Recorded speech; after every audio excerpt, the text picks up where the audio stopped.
तो क्या हुआ कि चाइना ने अभी मैंने 5-6 दिन पहले क्लास करवाई थी कि भारत और चीन के बीच में जो सीमा विवाद है उसमें अरुणाचल प्रदेश का जो एरिया है वहां पे एक तवांग सेक्टर है, वहां पे ये प्रॉब्लम है। ठीक है, और मैंने ये डिटेल में बताया था कि जो अरुणाचल प्रदेश है उसको चाइना ये मांगता है कि वो उसी का एरिया है।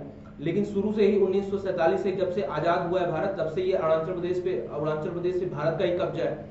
ठीक है, तो ये चाइना ये मांगता है कि क्योंकि अरुणाचल प्रदेश पहले ये इसका तिब्बत का पार्ट था और तिब्बत अब चाइना में है, इसीलिए क्या नाम ये अरुणाचल प्रदेश उसका एरिया है। तो उसने अभी हाल ही में क्या हुआ कि अरुणाचल प्रदेश के कुछ इलाकों का नाम चेंज कर दिया, नाम अपने वहां की जो लैंग्वेज है मैंड्रिन लैंग्वेज, वहां की एक लैंग्वेज है मैंड्रिन, मैंड्रिन जो वहां की चाइना की लैंग्वेज है उसी लैंग्वेज में इसका नाम चेंज कर दिया कुछ जगहों का। जैसे मैंने बताया था एक जंगमन करके नाम बताया था अरुणाचल प्रदेश का, कि वो लोग अरुणाचल प्रदेश को क्या बोलते हैं, जैंगमन। तो उसी हिसाब से उन्होंने कई जगहों का नाम चेंज कर दिया। अब ये इसके पीछे जो यहाँ का कारण जो यहाँ के भारत का विदेश मंत्रालय है उसने ये कहा है कि ये जो भी काम ये चाइना द्वारा किया जा रहा है वो हमारी जो क्षेत्रीय यानी कि टेरिटोरियल सोवरेनिटी है, यानी कि क्षेत्रीय संप्रभुता, उसके साथ खिलवाड़ है। ऐसा करना चाइना जैसे बड़ी कंट्री को शोभा नहीं देता, मतलब उसकी भरसक निंदा की है एक तरीके से, और क्या ही कहेंगे। लेकिन अब इसके पीछे जो लोग एक्सपर्ट हैं वो कारण ढूंढने की कोशिश करते हैं कि ऐसा चाइना बार बार क्यों करता है, ऐसा चाइना क्यों करता है। ठीक है, तो आपको पता है कि 2017 में जब डोकलाम वाला इशू हुआ था, आप अगर थोड़ा बहुत आप लोगों को क्लियर हो पता हो तो, डोकलाम जो सिक्किम के पास है वहां पे इशू हुआ था 2017 में। जब डोकलाम में इशू हुआ था तब भी चाइना ने इसी तरीके का हरकत की थी अरुणाचल प्रदेश में कुछ जगहों का नाम चेंज करने की। तो एक्सपर्ट जो है वो ये प्रिडिक्ट करने की कोशिश करते हैं, ये फाइंड आउट करते हैं कि चाइना ऐसा क्यों करता है। तो ये कुछ लोगों का कहना है कि चाइना इसलिए करता है कि चाइना जो भारत का जो कदम है, कुछ ऐसे कदम है उससे बड़ा आहत है और उसी के लिए भारत को इरिटेट करने के लिए सब चीजें करता है। जैसे भारत ने क्या किया कि अभी 2017 के बाद से जब डोकलाम इशू हुआ था तो आपको पता है जो तिब्बत के जो धर्मगुरु हैं दलाई लामा जिनको बोलते हैं, वो तवांग आए थे अरुणाचल प्रदेश। ठीक है, अरुणाचल प्रदेश आए। अब ये जो दलाई लामा जी हैं वो भारत से बाहर, ये क्या नाम, तिब्बत से बाहर अपना तिब्बत का शासन चलाते हैं, जिनको बोलते हैं वो एग्जाइल में है, वनवास में एक तरीके से। हिमाचल प्रदेश में जो धर्मशाला जगह है वहीं पे वो रहते हैं। लेकिन वो धर्मगुरु क्या नाम, ये तवांग गए थे, इसका मतलब तवांग में क्या बुद्ध की वो मोनेस्ट्री है, मठ है। जब वहां पे गए इससे बड़ा चाइना बड़ा वो हो गया था कि इरिटेट हो गया था कि इनको दलाई लामा को अरुणाचल प्रदेश में क्यों जाने की जरूरत है। ठीक है, तो ये पहला ये कारण था। उसके बाद उस टाइम पे इसलिए उन्होंने क्या नाम चेंज किया था। अभी जो दूसरा कारण, ये दूसरी बार ये हरकत कर रहा है चाइना, तो इसके पीछे लोग कारण ये समझ रहे हैं कि तो 2020 में अभी 9 दिसंबर 2022 में अभी तवांग सेक्टर में क्या नाम झड़प हुई थी ना चाइना और इंडिया के आर्मी के लोगों की। वहां पे एक यांगजे करके जगह है अरुणाचल प्रदेश में, ऊपर एकदम ऊपर ईटानगर के ऊपर। ठीक है, यांगजे करके जगह है, वहां पे चाइनीज जो आर्मी थी वहां पे आ रही थी, उसको इंडियन आर्मी ने रोक दिया। जब इंडियन आर्मी ने रोक दिया, वहां पे आने नहीं दिया, तो मे भी इसी वजह से वो भारत को इरिटेट करने के लिए, भारत को परेशान करने के लिए ये सब हरकतें कर रहा है। ठीक है, तो ये सब तो न्यूज हो गई। तो अब इसमें ये लोग कुछ एक्सपर्ट ये सवाल उठाते हैं कि 2020 में जब भारत और चाइना के बीच में जब गालवान वैली में जब झड़प हुई थी, जिसमें भारत के 20 सैनिक ज्यादा शहीद हो गए थे, तो भारत और चीन के बीच में एक तो आपसी तालमेल बंद हो गया था, मतलब बातचीत बंद हो गई थी किसी भी डायरेक्ट तरीके से। बाद में क्या हुआ, बैक चैनल डिप्लोमेसी जिसको बोलते हैं, एक वर्किंग ग्रुप सेटअप किया गया। वर्किंग ग्रुप में यहाँ के फॉरेन डिपार्टमेंट के, मतलब विदेश मंत्रालय के कई सारे अफसर और मिलिट्री के बड़े बड़े अफसर, वहां के अफसर ने कई सारी राउंड बातचीत की। ठीक है, और अभी हाल ही में एससीओ में, जो संघाई कोऑपरेशन ऑर्गेनाइजेशन है, वहां पे भारत के डिफेंस मिनिस्टर और भारत के विदेश मंत्री, वहां के डिफेंस मिनिस्टर विदेश मंत्री ने आपस में बातचीत की थी। तो लोगों का, एक्सपर्ट का ये कहना है कि ये सब जो बातचीत हो रही है गालवान वैली के इंसिडेंट के बाद से, इसका मतलब है चाइना जो ये हरकत कर रहा है, अभी जो बातचीत हो रही है उसका कोई भी सही नतीजा अभी ये आया नहीं। यानी कि जो हमारी बातचीत हो रही है वो अभी केवल ऐसे ही बस मिलने जुलने के लिए बातचीत हो रही है, उसका नतीजा कहीं देखने को मिल नहीं रहा है। अगर चाइना इस तरीके की हरकत कर रहा है, इसका मतलब हमारे जो रिश्ते हैं वो कहीं ना कहीं बहुत ही लो पॉइंट पे है, मतलब निम्न स्तर पर है। ठीक है, तो ये एक न्यूज थी, छोटी सी न्यूज थी, तो बस मैंने समझा कि आप लोगों को इंपॉर्टेंट है समझाना। ठीक है, इन्वेंटेड नेम्स, इसमें कुछ लिखना नहीं है, कुछ नोट नहीं करना, बस ये समझने के लिए इंपॉर्टेंट है। ठीक है, ये इसे धीरे धीरे न्यूज आती रहती है, इसको बस समझना होता है कि क्या है न्यूज, क्या थी बस। ठीक है, दूसरा अब ये न्यूज क्या है, इसमें समन रेजोल्यूशन, इसमें क्या है कि अभी जैसा कि गर्मियां आ रही हैं, गर्मियां आ ही गई हैं वैसे, लेकिन भारत के कई इलाकों में बारिश हो रही है, अभी भी बारिश हो ही रही है कई जगह, तो गर्मियां आ चुकी हैं, तो गर्मियों के लिए भारत का जो मौसम डिपार्टमेंट है, मौसम वैज्ञानिक, इंडियन मेट्रोलॉजिकल डिपार्टमेंट, उसने ये प्रिडिक्ट किया है कि जो नॉर्थ इंडिया है, नॉर्थ इंडिया मतलब जो उत्तरी भारत, उत्तर प्रदेश, बिहार, मध्य प्रदेश, छत्तीसगढ़, ये जो इलाका है, ठीक है, इसको उत्तर बिहार में सब आता है, तो बोला है कि उत्तर बिहार में जो गर्मी है वो थोड़ा सा ज्यादा रहने वाली इस साल। और north west area, north west मतलब देखिए बताता हूं, ये इंडिया हो गया, ये राजस्थान,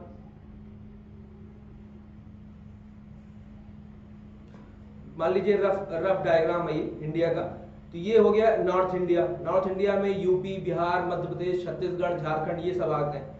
नॉर्थ वेस्ट मतलब उत्तर पश्चिमी भारत, उत्तर पश्चिमी में कौन से आते हैं, ये सब आते हैं, राजस्थान, गुजरात, ठीक है, हरियाणा और पंजाब का, पंजाब तो ऊपर आ जाता है, हरियाणा, राजस्थान, गुजरात, ये सब किस में आते हैं, नॉर्थ वेस्ट। नॉर्थ वेस्ट मतलब उत्तर पश्चिमी इलाकों में, ठीक है। और ये साउथ वेस्ट ये आता है, साउथ वेस्ट, साउथ वेस्ट मतलब दक्षिणी पश्चिमी, ठीक है। तो अभी भारत के मौसम विज्ञान ने, ये भारत का मौसम जो डिपार्टमेंट है, इंडियन मेट्रोलॉजिकल डिपार्टमेंट, जो मिनिस्ट्री ऑफ अर्थ साइंसेज यानी कि पृथ्वी मंत्रालय का एक अंग है, उसने ये प्रिडिक्ट किया है कि जो इस साल का जो गर्मी है वो नॉर्मल से ज्यादा रहने वाली है। अब ये नॉर्मल से ज्यादा रहने का मतलब क्या है, एक मिनट में समझते हैं कि जो नॉर्मल हमारे यहाँ गर्मियां क्या होती हैं, दो तरीके की हमारे यहाँ गर्मी डिसाइड होती है, तीन तरीके वैसे डिसाइड होती है। पहला क्या, एक तो प्लेन एरिया में, ठीक है, दूसरा माउंटेन एरिया में, तीसरा कोस्टल एरिया में। कोस्टल मतलब तटीय, ठीक है, माउंटेन मतलब पहाड़िए इलाकों में, ठीक है, और कोस्टल मतलब तटीय इलाकों में, और प्लेन मतलब ये मैदानी इलाकों में, ठीक है। तीन तरीके से हमारे यहाँ ये गर्मी को डिफाइन करते हैं, मतलब बताते हैं कि हमारे यहाँ गर्मी किस तरीके की। तो पहले बात करते हैं मैदानी इलाकों में। मैदानी इलाकों में गर्मी क्या होती है, कैसे बताते हैं कि यहाँ पे ज्यादा गर्मी है या गर्मी ज्यादा होने वाली है। उसका एक तरीका क्या है कि मैदानी इलाकों में अगर जो नॉर्मल टेम्परेचर होता है मई, जून, अप्रैल, मई, जून, जुलाई, इसमें जो नॉर्मल टेम्परेचर होता है वो बोलते हैं कि 40 डिग्री, 45 डिग्री, ठीक है, 40 से 45 डिग्री नॉर्मल टेम्परेचर बोलते हैं, नॉर्मल, ठीक है, इतना नॉर्मल रहता है इस महीनों में, ठीक है। मई, अप्रैल, मई, जून, जुलाई, ये कहां पे, मैदानी इलाकों में, यानी कि उत्तरी भारत में। उत्तरी भारत में ये जो टेम्परेचर रहता है, मतलब तापमान रहता है, इन 4 महीनों में वो नॉर्मल रहता है कि किसके किसके बीच में, 40 से 45 डिग्री के बीच। तो अगर ये प्रिडिक्ट किया जा रहा है कि इस बार ज्यादा गर्मी होगी, एबव नॉर्मल जिसको बोला जा रहा है। एबव नॉर्मल का मतलब क्या है, ये बहुत इंपॉर्टेंट कॉन्सेप्ट है। एबव नॉर्मल का मतलब क्या है कि जो भी नॉर्मल टेम्परेचर है उससे 5 डिग्री ज्यादा, उससे 5 डिग्री मोर, ठीक है। मतलब 40 से 45 अगर नॉर्मल टेम्परेचर है तो इससे आप 5 डिग्री ज्यादा जोड़ लीजिए, ठीक है, 5 डिग्री ज्यादा, 5 डिग्री सेल्सियस ज्यादा तापमान आप जोड़ लीजिए, तो उतना क्या होता है, एबव नॉर्मल, यानी कि इतनी टेम्परेचर रहने वाली है। मान लीजिए 45 डिग्री टेम्परेचर है तो उसमें 5 डिग्री और जोड़ लीजिए, मतलब 50 डिग्री टेम्परेचर के आसपास अब रहने वाला है इन 4 महीनों में। तो ये होता है एबव नॉर्मल टेम्परेचर, ठीक। ये कहां के लिए होता है, मैदानी इलाकों के लिए। मैदानी इलाके कहां पे, उत्तर भारत का जो इलाका है वो मैदानी इलाका। लेकिन ये मैदानी इलाकों में 2 तरीके के वेरिएशन इस बार मौसम विज्ञान ने बताया है क्या, कि जो नॉर्थ इंडिया है, नॉर्थ इंडिया मतलब कि जहां पे ये उत्तर प्रदेश और बिहार, मध्य प्रदेश, ये इलाका, यहां पे जो एबव नॉर्मल रहने वाला है। लेकिन जो नॉर्थ वेस्ट एरिया है, मतलब राजस्थान, हरियाणा, गुजरात, यहां पे नॉर्मल टेम्परेचर रहने वाला है, नॉर्मल टेम्परेचर रहने वाला है। नॉर्मल मतलब कि वहां पे जो जैसा टेम्परेचर पहले था, मतलब 40 डिग्री से 45 डिग्री के बीच में जो नॉर्मल रहता था वो रहने वाला है, लेकिन उत्तर भारत के इलाकों में ज्यादा रहने वाला है। अभी ये क्यों रहने वाला है, कारण उसका समझाता हूं, पहले समझ लीजिए न्यूज क्या है, ठीक है। तो पहला तो ये हो गया मैदानी इलाकों में गर्मी को कैसे हम लोग परिभाषित करते हैं। दूसरा, माउंटेन इलाकों में, माउंटेन मतलब पहाड़ी इलाकों में, पहाड़ी इलाका जैसे ये क्या नाम, उत्तराखंड, हिमाचल, जम्मू कश्मीर और ये नॉर्थ वेस्ट यानी उत्तरी पूर्वी जितने भारत है वो सब पहाड़ी इलाकों में आते हैं। तो उसमें क्या नाम, उसमें देखते हैं कि नॉर्मल टेम्परेचर यहाँ का क्या होता है, नॉर्मल टेम्परेचर 30 डिग्री का होता है, 30 डिग्री, ठीक है, नॉर्मल टेम्परेचर 30 डिग्री का होता है। तो अगर यहाँ पे अगर एबव नॉर्मल होगा तो 5 डिग्री इसमें जोड़ लीजिए, ठीक है, 5 डिग्री सेल्सियस, यानी कि 35 डिग्री सेल्सियस यहाँ पे रहने वाला है। तो इसमें भारत के मौसम विज्ञान ने यह बताया कि जो पहाड़ों में जो टेम्परेचर रहने वाला है इस बार वो भी एबव नॉर्मल रहने वाला है, मतलब नॉर्मल से ऊपर रहने वाला है। नॉर्मल से ऊपर का मतलब क्या है, वहां पे जो नॉर्मल टेम्परेचर यानी कि जो मौजूदा तापमान रहता है वो 30 डिग्री का रहता है, उसमें 5 डिग्री और जोड़ दीजिए, वो इतना टेम्परेचर वहां पे रहने वाला है, ठीक है। ये तो माउंटेन का हो गया, पहाड़ी इलाकों का।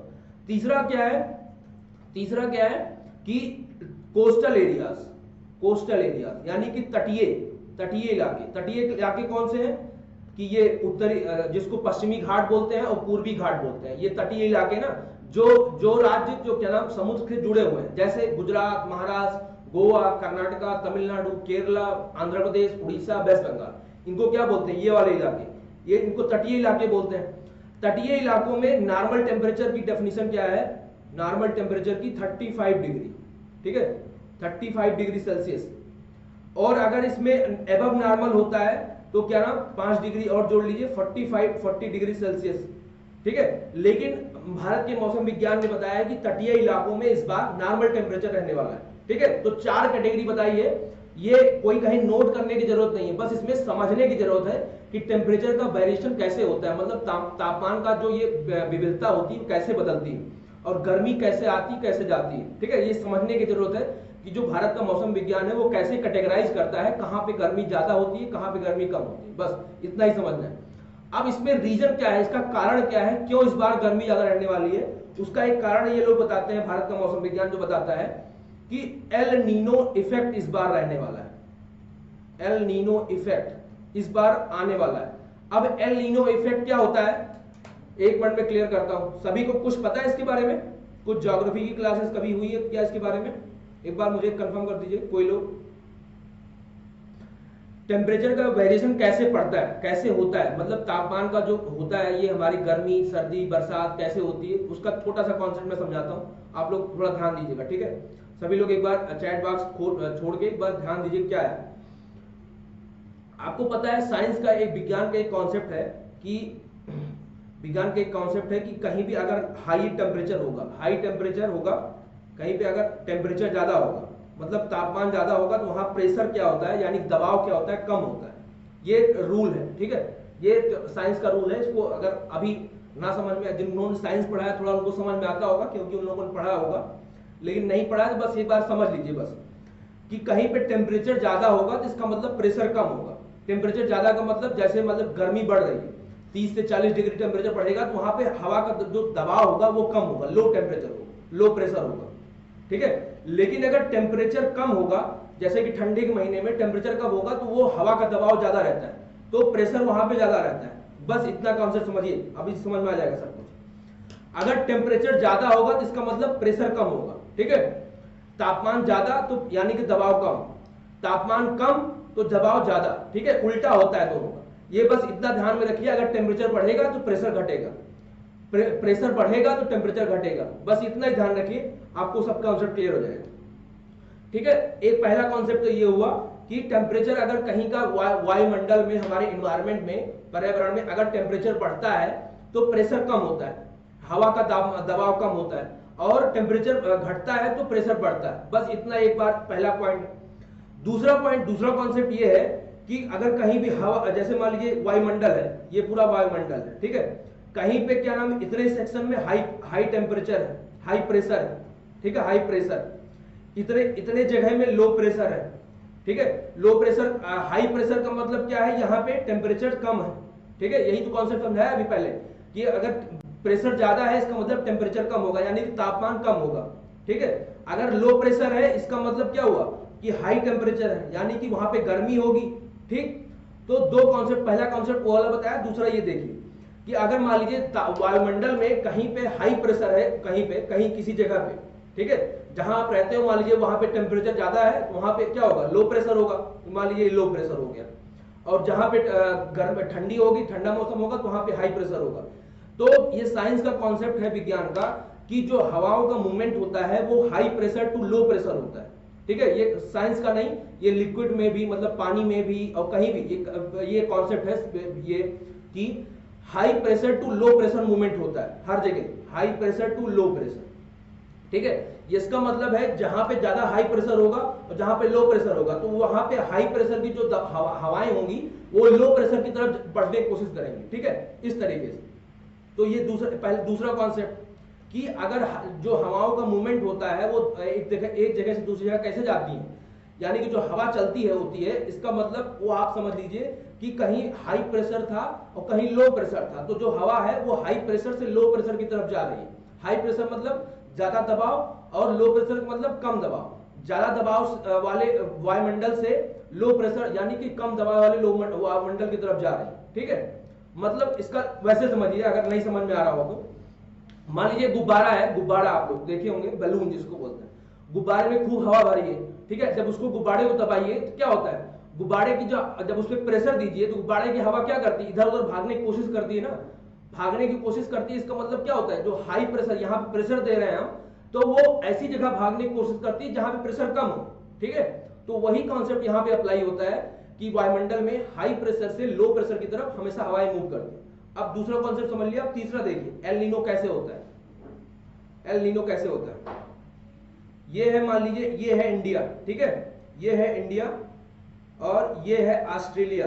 ठीक है, यहाँ पे ये अब एक बार सभी लोग मानचित्र देख लीजिएगा अपने उसमें, ये मैं रफ समझाने के लिए बता रहा हूं। इसमें देखिए, यहाँ ये है इंडिया, ये है ऑस्ट्रेलिया, यहाँ पे है नॉर्थ अमेरिका, नॉर्थ अमेरिका, यहाँ पे पेरू इक्वाडोर, यहाँ पे ये है ऑस्ट्रेलिया।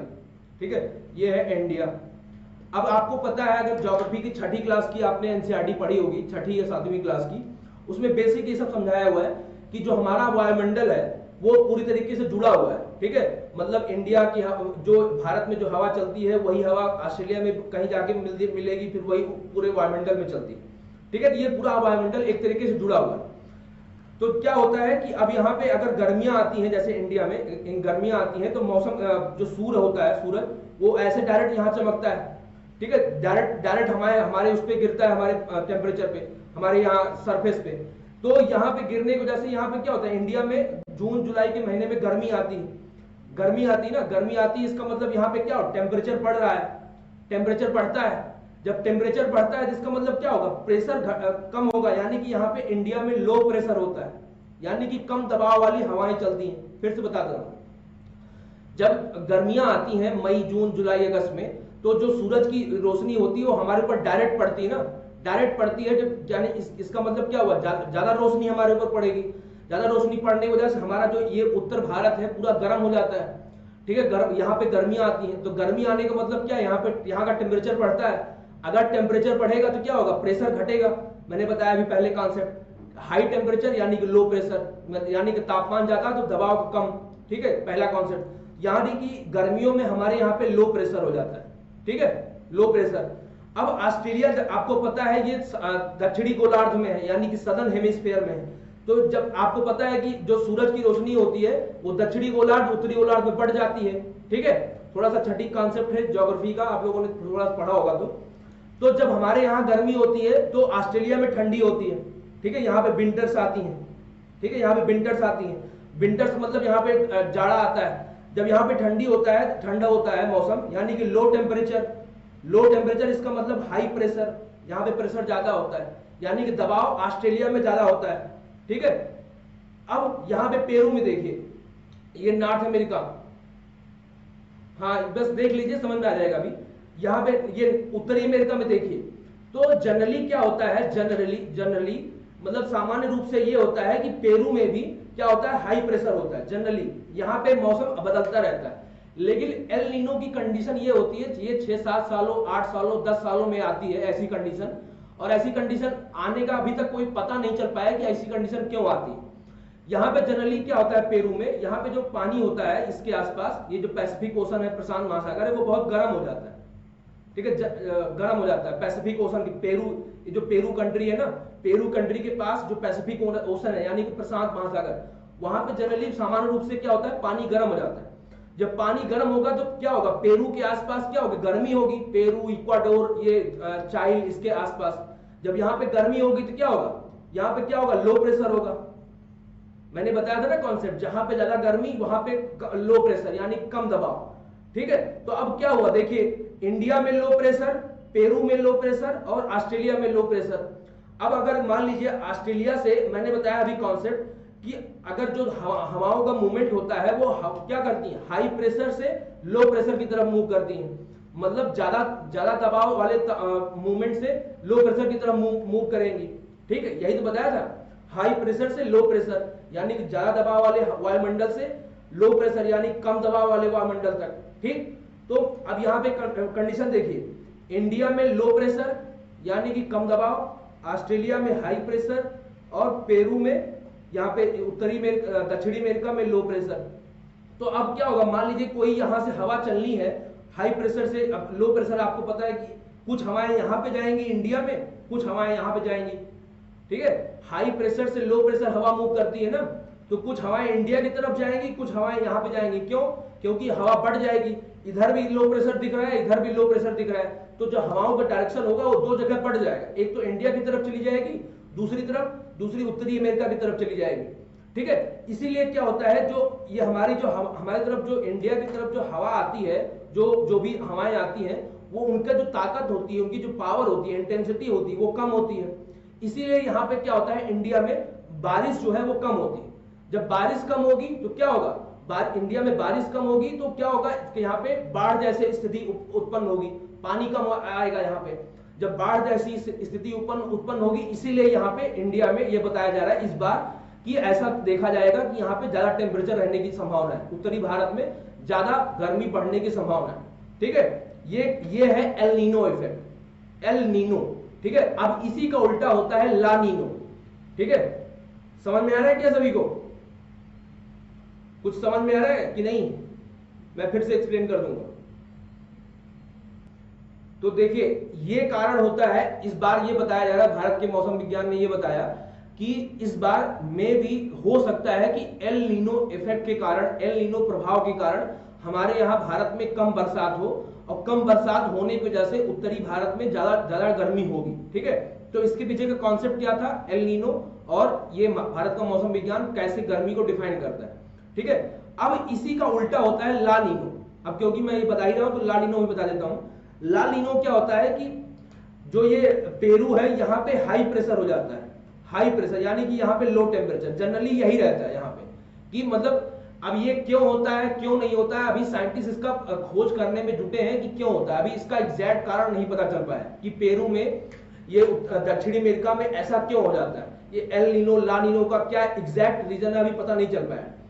तो उल्टा हो जाता है, यहाँ पे भी हाई प्रेशर हो जाता है, तो यहाँ पे हाई प्रेशर, यहाँ पे हाई प्रेशर, इसी वजह से यहाँ पे खूब क्या होती है, क्या नाम, हवाएं आती हैं, ऑस्ट्रेलिया से भी हवाएं आती हैं और पेरू से भी, यानी कि यहाँ से भी, दक्षिणी अमेरिका से भी हवाएं आती हैं। जब हवाओं की इंटेंसिटी ज्यादा होती है तो ला नीना कंडीशन में, ला नीनो कंडीशन में क्या होता है, खूब हवाएं आती हैं हमारी तरफ, तो हमारे यहाँ पे बाढ़ जैसी स्थिति उत्पन्न हो जाती है। हमारे यहाँ खूब बारिश होती है, और इतनी बारिश होती है कि बाढ़ जैसी स्थिति उत्पन्न होती है। उत्तरी भारत में, अब ये बिहार इलाकों में, उत्तर प्रदेश, इन सब इलाकों में बहुत ज्यादा बाढ़ आती है, ठीक है। तो ला नीनो कंडीशन में क्या होता है, बारिश बहुत ज्यादा आती है, और एल नीनो कंडीशन में बारिश हमारे यहाँ से चली जाती है। तो बस इसमें यही कॉन्सेप्ट याद रखना है कि एल नीनो में क्या होता है, ड्रॉट कंडीशन, ड्रॉट यानी कि सूखा आता है, ठीक है। ला नीनो में फ्लड यानी कि बाढ़ आती है, ठीक है। अब ये ला नीनो क्या नाम, आज के 5-7 साल पहले आया था, 2010 में, ठीक है, तब ये सूखा पड़ा था। और एल नीनो 2007 में आया था, 2007 या 8 के आसपास, तब हमारे यहाँ सूखा पड़ा था। तब क्या हो गया था, चीनी का जो दाम था वो अचानक ऊपर हो गया था। क्यों? क्योंकि हमारे यहाँ उत्तर भारत में सब इसी टाइम पे वो क्या नाम, गन्ने की फसल होती है। जब गन्ने की फसल को पानी चाहिए होता है, जब पानी नहीं मिलेगा तो क्या होगा, गन्ने की फसल खराब जाएगी, इसका मतलब चीनी नहीं मिलेगी, चीनी कम नहीं मिलेगी, इसकी वजह से चीनी का दाम ऊपर चला गया था 2007 की बात। ठीक है, तो ये उसका रीजन था। ठीक है, तो अगले आर्टिकल पे चलते हैं। अब इसको मैंने उसमें ये डायग्राम के रूप में समझाया है, एक बार जो मैंने समझाया उसके बाद इसको सभी लोग देख लेंगे तो अच्छे से समझ में आ जाएगा। ठीक है, अब ये वाला आर्टिकल देखते हैं, same sex marriage if matter of for parliament.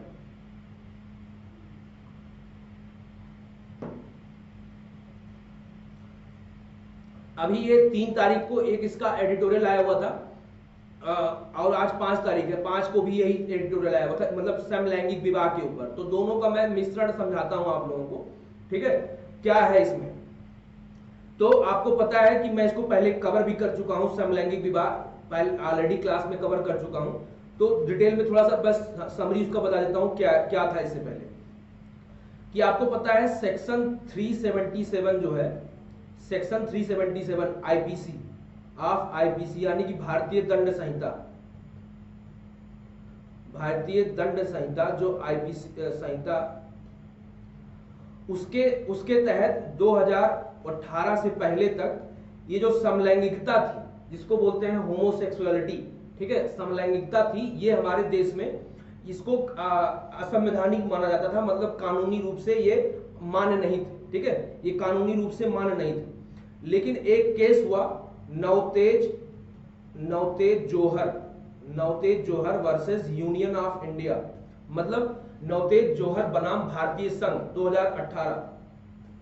उसमें सुप्रीम कोर्ट ने क्या किया कि जो सेक्शन 377 है, सेक्शन 377 ऑफ आईपीसी यानी कि भारतीय दंड संहिता, उसको डीक्रिमिनलाइज कर दिया, मतलब उसको वैध ये बता दिया कि जो इसके तहत होमोसेक्सुअलिटी थी, मतलब समलैंगिकता थी, उसको अब ये कानूनी रूप से वैध मानी जाएगी, मतलब अमान्य नहीं होगी, उसको डीक्रिमिनलाइज कर दिया। डीक्रिमिनलाइज का मतलब क्या हुआ कि अब वो दंड रूप में नहीं मानी जाएगी, अब उस पर कोई दंड नहीं मिलेगा। मतलब अगर कोई समलैंगिकता में है या कोई उस तरीके से किसी भी रिलेशन में है, जिसको बोलते हैं LGBTQ, LG मतलब लेस्बियन, G मतलब गे, B मतलब बाइसेक्सुअल, लिख ही देता हूं, LGBTQ, L मतलब लेस्बियन, ठीक है, लेस्बियन, G मतलब गे, B मतलब बाइसेक्सुअल, T मतलब ट्रांसजेंडर, और Q मतलब क्वीर। ये 6 कैटेगरी हैं, 1 2 3 4 5 कैटेगरी हैं जो क्या नाम इन ट्रांसजेंडर को यानी कि समलैंगिकता को डिफाइन करती हैं। ये अलग अलग तरीके के हो सकते हैं। लेस्बियन मतलब क्या होता है कि अगर महिलाएं के साथ रिलेशन बनाती हैं, मतलब एक लड़की के साथ रिलेशन बनाती है तो उसको बोलते हैं लेस्बियन। गे मतलब क्या होता है, अगर लड़का लड़के के साथ रिलेशन बनाता है तो उसको बोलते हैं गे, ठीक है। बाइसेक्सुअल मतलब क्या होता है कि दो अपोजिट सेक्स, दो अपोजिट उसके लिंग के लोग रिलेशन में रहते हैं बट वो डिफरेंट तरीके से रहते हैं, ठीक है, अपोजिट। जैसे बाइसेक्सुअल मतलब क्या हो गया कि आदमी और उसके साथ क्या नाम किसी जानवर के साथ कोई रिलेशन बनाता है, ठीक है। तो ये सब भी एक तरीके से क्या है, इंसान की भावनाएं ही है। टी मतलब क्या होता है, ट्रांसजेंडर। ट्रांसजेंडर मतलब क्या होता है, जो बचपन से जिनका जो लिंग होता है वो जनरली जो असाइंड लिंग है लड़का और लड़की का, उससे मैच नहीं खाता, ट्रांसजेंडर। क्वीर क्या होता है, क्वीर मतलब जो थोड़ा सा विचित्र रिलेशन में रहते हैं, जिनको अभी तक डिफाइन नहीं किया जा सका। तो ये जो 5 कैटेगरी है LGBTQ, इनको सेक्शन 377 के तहत भारत के संविधान, भारत की जो दंड संहिता थी 2018 से पहले अगर इस तरह के कोई भी रिलेशन कोई पाया जाता था तो उसको भारतीय दंड संहिता में क्या नाम उसको ये माना जाता था कि ये कानूनी रूप से वैध नहीं है, मतलब अमान्य है। लेकिन नवतेज जोहर वर्सेस यूनियन ऑफ इंडिया, उस केस में ये कहा गया कि अब से ये डीक्रिमिनलाइज नहीं होगी, डीक्रिमिनलाइज होगी मतलब कानूनी रूप से वैध मानी जाएगी। अगर इस तरह के कोई रिलेशन पाया जाता है तो उसके ऊपर कोई भी दंड नहीं लगाया जाएगा, ठीक है। उसके बाद से ये डिमांड उठने लगी क्योंकि LGBTQ की जीत हुई, उन लोगों ने कहा कि हाँ हमारे अधिकारों का सुप्रीम कोर्ट ने माना है कि ये हमारे अधिकार है। अब उसके बाद से ये मांग होने लगी कि सेम सेक्स मैरिज यानी कि जो समलैंगिक विवाह है उसको कानूनी रूप से वैध माना जाए, ठीक है। क्यों? क्योंकि ये सेक्शन 377 को सुप्रीम कोर्ट ने हाँ कर दिया, उसको डीक्रिमिनलाइज कर दिया, ठीक है। तो अब सेम सेक्स मैरिज पे 2020 में 19 में पिटीशन दायर हुई थी, मतलब एक PIL दायर हुई थी सुप्रीम कोर्ट में कि सुप्रीम कोर्ट ये जो सेम सेक्स में यानी कि समलैंगिक विवाह जो है, एक ही तरीके के जो लैंगिक दो लोग हैं, अगर उनको विवाह करने की कानूनी कार्रवाई मतलब कानूनी रूप से मान्यता दी जाए, तो सुप्रीम कोर्ट ने इस पे कोई भी डिसीजन देने से पहले सेंटर केंद्र सरकार से ये पूछा था कि केंद्र सरकार अपना आप रुख स्पष्ट कीजिए कि आप क्या चाहते हैं, आपका क्या रुख है। तो केंद्र सरकार ने उस टाइम पे 2019 में कहा था कि अभी तक हम इसके पक्ष में नहीं है, लेकिन फिर भी हम इसके जो भी पक्ष है उस पर पहलू विचार करना चाहते हैं। तो 2019 से 2023 आ गया, अभी 13 मार्च को ही पिछले साल 13 मार्च को ही पिछले साल का इसी पिछले महीने 13 मार्च या हाँ उसी के आसपास, तो सेंटर ने केंद्र सरकार ने सुप्रीम कोर्ट में अपना जो रुख है वो स्पष्ट किया और उसने ये कहा कि हम सेम सेक्स मैरिज यानी कि समलैंगिक विवाह को हम मान्यता नहीं देते हैं, हम नहीं कहते कि इसको समाज में लागू होना चाहिए। ठीक है, उसके पीछे उन्होंने कुछ कारण बताए, वो कारण मैं बता देता हूं।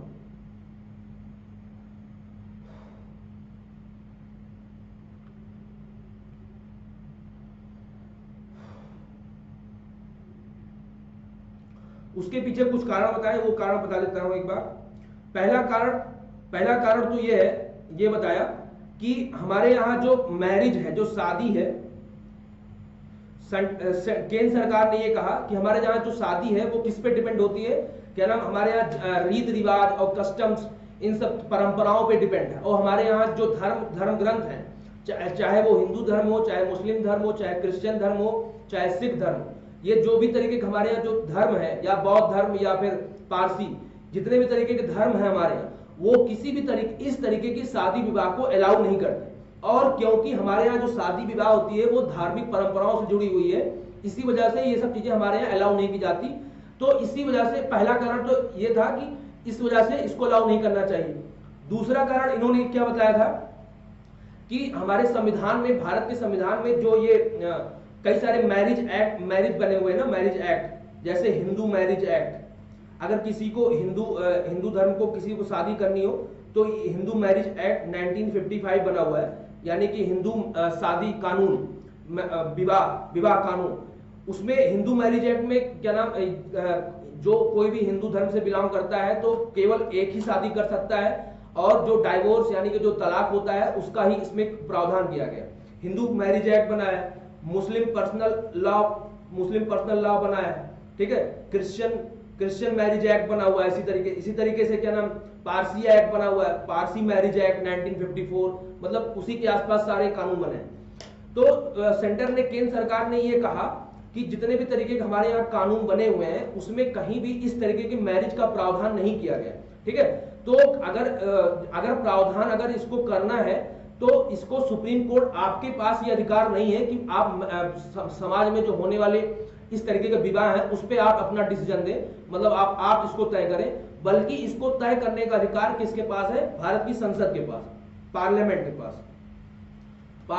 पास, ठीक है, पार्लियामेंट के पास, संसद के पास। तो क्या अगर इस तरीके को भी कोई भी चीजें होनी है तो सबसे पहले देश की संसद और देश की जो विधानसभाएं हैं उसमें डिस्कशन होना चाहिए, उसके बाद ही इसको तय किया जाना चाहिए। ठीक है, तीसरा इन्होंने कारण ये बताया कि जो हमारे यहाँ शादी का कॉन्सेप्ट है, शादी का जो एक कॉन्सेप्ट है, विवाह का जो कॉन्सेप्ट है, वो इसलिए है कि एक लड़का एक लड़की साथ आके कुछ नया उत्पन्न कर सके, मतलब कुछ आने वाली वंश को बढ़ा सके। जैसे अभी शादी विवाह क्यों होता है कि शादी करने के बाद बच्चे होते हैं, बच्चे में क्या होता है, इसका मतलब जो उनका वंश होता है वो आगे ऐसे बढ़ता रहता है।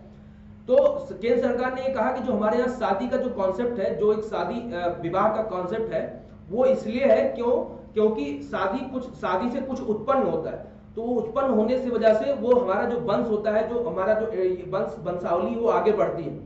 तो अगर सेम सेक्स मैरिज को हम समलैंगिक विवाह को अलाउ करते हैं तो इसमें कुछ भी उत्पन्न तो होना नहीं है, ये बस केवल अपनी भावनाओं को सेटिस्फाई करना ही केवल है। तो इसलिए शादी में इनको शादी करना अलाउ नहीं करना चाहिए।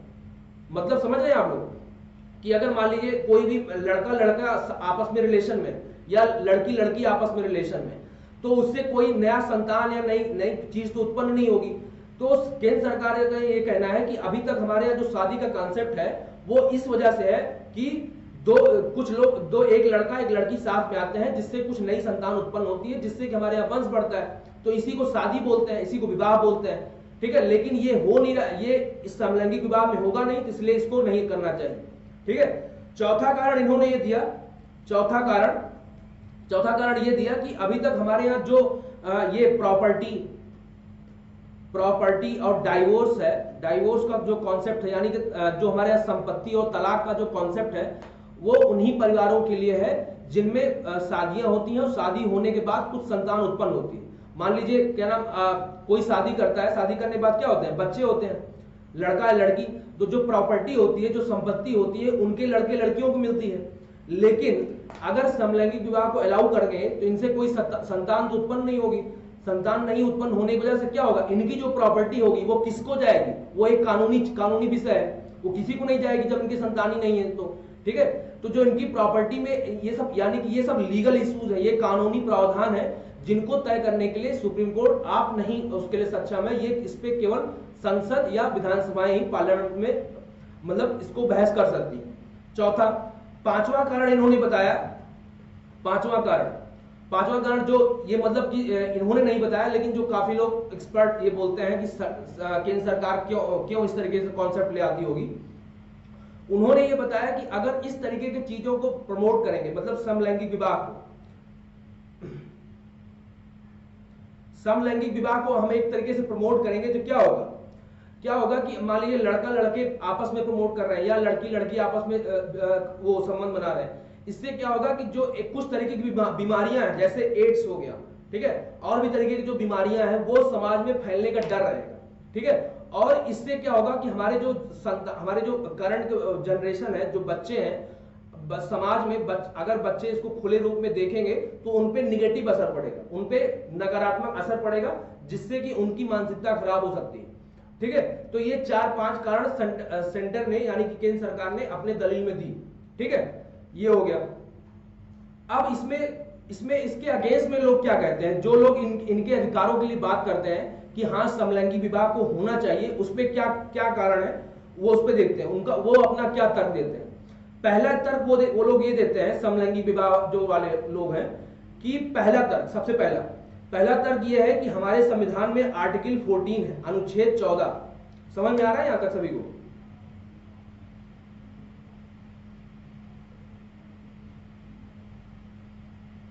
यहां तक समझ में आ रहा है सभी को?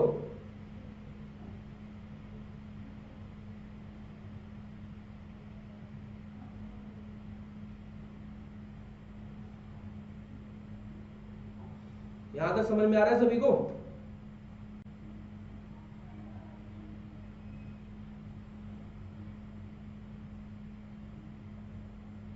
जो लोग देख रहे हैं समझ में आ रहा है जो मैं बता रहा हूं ये?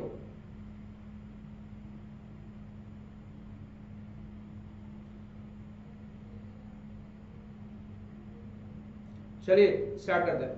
तो क्या था कि अब जो समलैंगिक विवाह के पक्ष में है कि हाँ ऐसे विवाह को अलाउ करना चाहिए, वो क्या कारण बताते हैं, पहले समझते हैं। कि उन्होंने कहा कि हमारे संविधान में आर्टिकल 14 है, अनुच्छेद 14, उसके तहत ये बताया गया कि राइट टू इक्वलिटी, यानी कि बराबरी का अधिकार। बराबरी का अधिकार मतलब क्या है, उसमें भारत के संविधान में ये कहीं नहीं मेंशन है कि ट्रांसजेंडर के लिए अलग कानून है, गे के लिए, बाइसेक्सुअल के लिए अलग कानून, और नॉर्मल पर्सन के लिए जो शादी करते हैं, विवाह करते हैं, उनके लिए अलग कानून।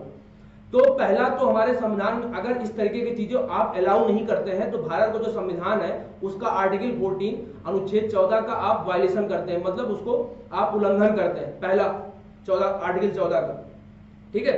दूसरा, वो लोग कहते हैं कि ये हमारा फंडामेंटल राइट है, ठीक है, ये हमारा मौलिक अधिकार है कि हम किसके साथ रहें, किसके साथ नहीं रहे, ये हमारा मौलिक अधिकार है। हम नहीं रहना चाहते किसी और के साथ, हमारी जिंदगी नहीं रहेगी उसके, मैं खुश नहीं रहूंगा, ठीक है, ये मेरा मौलिक अधिकार है कि मैं किसके साथ जिंदगी बिताना चाहता हूं, ये मेरा मौलिक अधिकार है। इसमें ना केंद्र सरकार इसके लिए जिम्मेदार है, ना संविधान, ना क्या नाम सुप्रीम कोर्ट। आप ही खुद ही सोच के देखिए, आपको अगर जबरदस्ती किसी के साथ रहने कह दिया जाए पूरी जिंदगी भर, तो क्या होगा, आप घुट-घुट के जिएंगे, घुट-घुट के मरेंगे। तो एक तरीके से क्या हो, ऐसी जिंदगी, वो लोग कहते हैं ऐसी जिंदगी जीने से अच्छा है हम अपने आप को सुसाइड कर लें, मर जाए, ठीक है। तो वो लोग कहते हैं कि सिंस क्योंकि हम भारत देश के नागरिक हैं, भारत देश के नागरिक होने के नाते हमको बराबरी का अधिकार है हर चीज में। तो मैं किसके साथ शादी करना चाहता हूं, नहीं करना चाहता हूं, वो आर्टिकल 21 में दिया हुआ है। आर्टिकल 21 में, अनुच्छेद 21 में, 21 में right to life and liberty, यानी कि जीने का अधिकार दिया हुआ है। आर्टिकल 21 अनुच्छेद 21 में भारत के संविधान में जीने का अधिकार दिया हुआ है। जीने का अधिकार मतलब है कि जीने के अधिकार में ही शादी करने का अधिकार दिया गया है, उसी में अधिकार में दिया है। लक्ष्मीकांत में लिखा होगा तो देख लीजिएगा, लक्ष्मीकांत में ही लिखा है कि जीने के अधिकार के तहत ही सुप्रीम कोर्ट या भारत का संविधान आपको शादी करने का अधिकार देता है। तो ये लोग समलैंगिक जो सपोर्ट करते हैं वो लोग कहते हैं कि क्योंकि हमको जीने का अधिकार है और जीने के अधिकार के तहत हमको शादी करने का अधिकार है, इसीलिए हम उसके लिए भारत सरकार है कोई भी मान्य है, फंडामेंटल राइट किसी की बपौती नहीं है, वो हमारा अधिकार है, ये लोग बोलते हैं। ठीक है, तीसरा पॉइंट ये लोग बोलते हैं कि अभी क्योंकि प्राइवेसी जजमेंट आया, प्राइवेसी निजता का अधिकार जजमेंट आया, क्यों, किसमें, पुट्टास्वामी जजमेंट। ठीक है, पुट्टास्वामी जजमेंट में निजता का अधिकार। निजता मतलब क्या होती है कि मैं किसके साथ रिलेशन में हूं, किसके साथ रिलेशन में हूं, ये मेरा निजी अधिकार है, ये मेरा निजी जानकारी है, इससे किसी को फर्क नहीं, ये किसी का बिजनेस नहीं है कि मेरे बेडरूम में आके झांके। ठीक है, वो लोग कहते हैं कि क्योंकि निजता का अधिकार अब दिया गया है भारत सरकार ने, भारतीय संविधान में ये ऑलरेडी आ चुका है केस में, तो ये मेरा अधिकार है, ये मेरा निजता है। ठीक है, ये मेरी प्राइवेसी है कि मैं किसके साथ रहूं, किसके साथ न रहूं। ठीक है, तीसरा पॉइंट। चौथा पॉइंट वो बोलते हैं कि केंद्र सरकार ये कहती है कि जो शादी होती है वो इसलिए होती है क्योंकि एक लड़का एक लड़की साथ में आ सके, उससे कुछ उत्पन्न कर सके, जिसको बोलते हैं प्रोक्रिएशन, मतलब कुछ उत्पन्न करने के लिए शादी की जाती है। ठीक है, तो वो लोग बोलते हैं, इसके जवाब में बोलते हैं कि जो क्या नाम, जिन कपल्स के लड़के बच्चे नहीं पैदा होते, क्या उनकी शादी गैर हो जाती है, मतलब कानूनी रूप से अवैध हो जाती है। मतलब सोचिए आप लोग, आजकल क्या होता है, इनफर्टिलिटी का बहुत ज्यादा टाइम बढ़ चुका है, मतलब किसी न किसी में प्रॉब्लम हो जाती है जिसकी वजह से बच्चे संतानें नहीं हो पाती।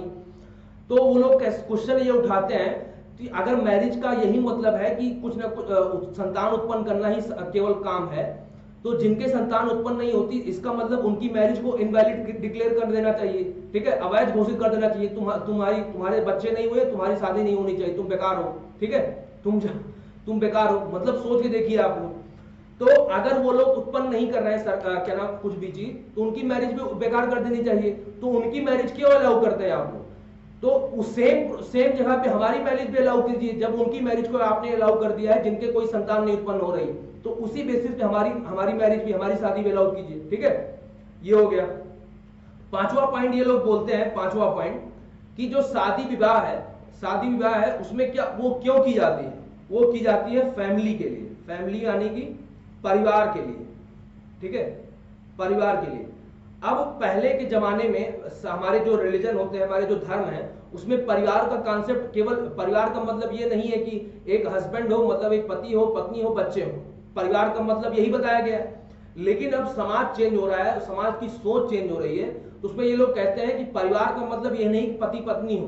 ठीक है, परिवार का मतलब वो लोग भी हो सकते हैं जो आपके चाहने वाले हो।